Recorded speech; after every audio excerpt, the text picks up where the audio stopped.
Hey, how's it going? Brad Riley here and welcome to this video. Now in this one today, I'm going to be going through the 5-step SMMA sales process that if you do these 5 things within your discovery calls, within your sales process, you are literally guaranteed to close more clients, have better relationships, set better expectations, and ultimately have a more successful and profitable agency.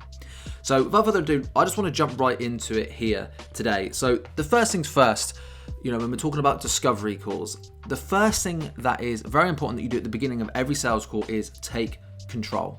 Because at the end of the day, a sales call is one of two things. You're either going to be getting interviewed or you're going to control it and you're going to lead it in the direction that you want. We have to be careful, and I have a lot of students and I've had a lot of people that watch my YouTube content that have spoken to me and they say, like, I jump on the call and I'm just spending like 45 minutes getting grilled, asking a bunch of questions. And the reason for that is because you've not taken control of the call and you've not set the pace of the call.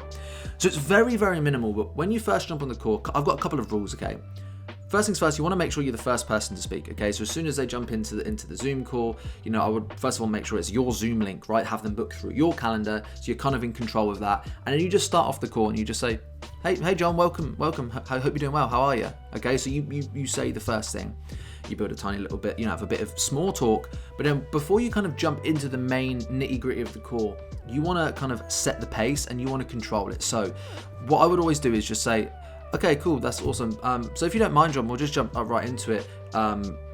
If it's cool with you, the way I'd like to kind of structure this call is, first of all, I'd like to ask you some questions about your business. Second of all, I'd like to ask you some questions about specifically what you are looking for.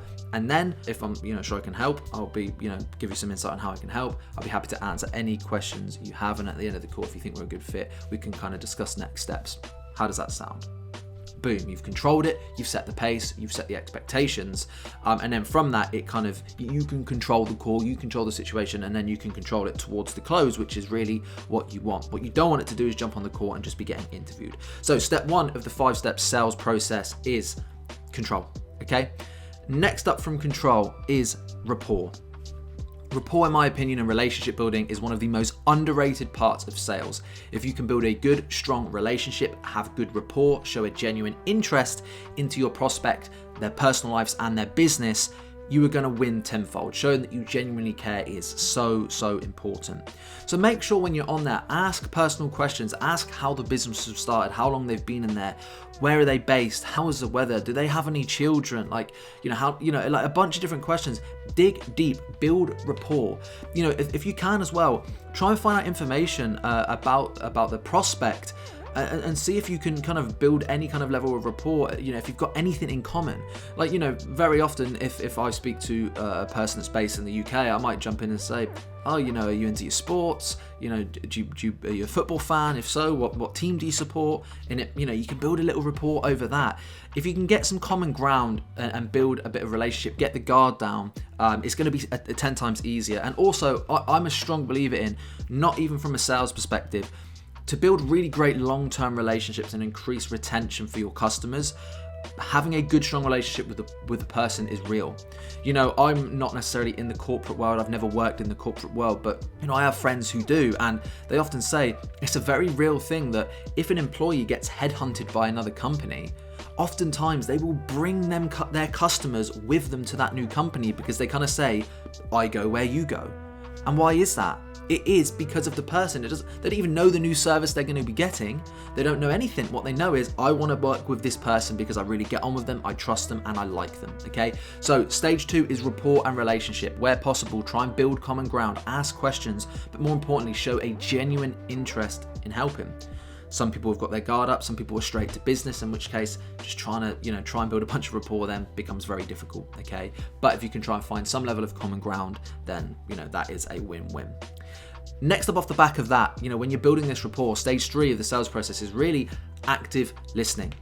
It's so important. Like, the majority of a sales call should actually be you asking questions, leading the call, and then listening. Like 75-80% of the call should be you actively listening to the responses that they're giving. At the end of the day, it's a discovery call for you to learn about the business, see what they're looking for, and see if you can actually help them. So you should spend the majority of the call, at least the majority of the first half of the call, actively listening. And again, the key word here is actively. okay? Not just listening.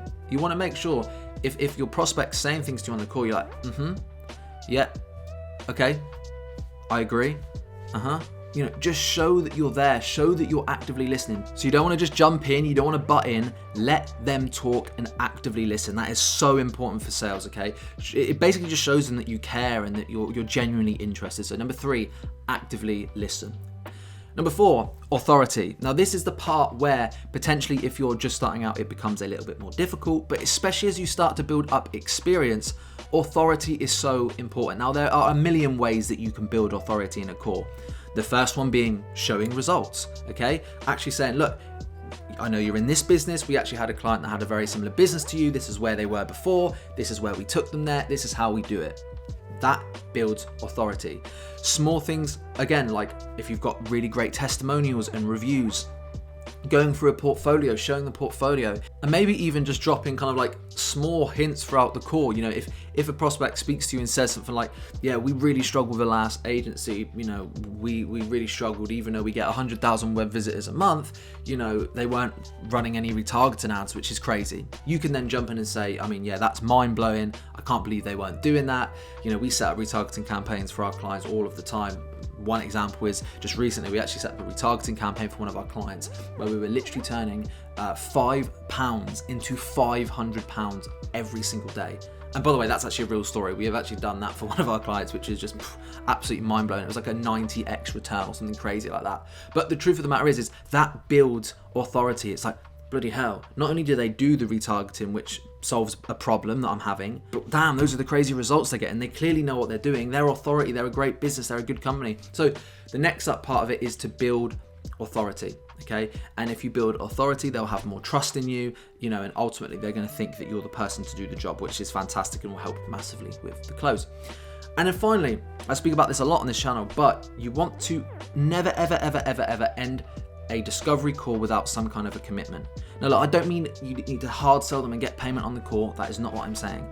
A commitment is basically a way to get your foot in the door. This could be scheduling in just another call. You know, maybe if you're not talking to the decision maker, scheduling in a call with the person you're talking to as well as the decision maker. Maybe getting your prospect inside of Slack, maybe getting access to an ad account to do an audit for them. Get a foot in the door, get some level of commitment from them. It doesn't have to be payment. Yeah, sure, a signed contract and payment on the phone is the best kind of commitment of all. That's also not realistic in every single scenario. You don't want to be too hard selly, too pushy, but where possible, get some kind of commitment. And I'm a big fan of a 2-call close. I'm a big thing. I say this to my business development team all the time.